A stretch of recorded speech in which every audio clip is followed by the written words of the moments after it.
I was just wondering, what were your opinions on the LGBTQ plus community? Well, I don't think it's one community. Really? Yeah, I mean, how could it be? Just mashed together in alphabet soup. Trans is fundamentally in tension with gay, if you ask me. But what's your opinion?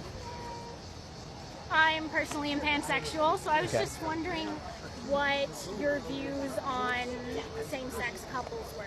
I don't have a negative view of same-sex couples, but I do have a negative view of a tyranny of the minority. So I think that in the name of protecting against a tyranny of the majority, and there are times in this country's history where we have had a tyranny of the majority, we have now, in the name of protecting against tyranny of the majority, created a new tyranny of the minority.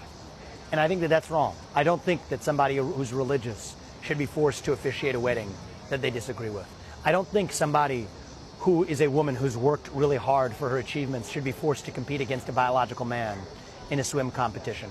I don't think that somebody who's a woman that respects her bodily autonomy and dignity should be forced to change clothes in a locker room with a man. That's not freedom, that's oppression.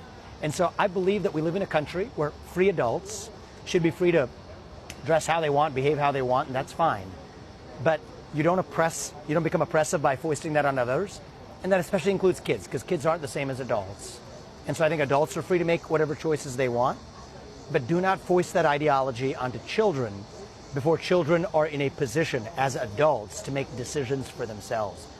And so I think a lot of the frustration in the country, and if I'm being really honest, that I also share, comes from that new culture of oppression where saying those things can actually get somebody punished.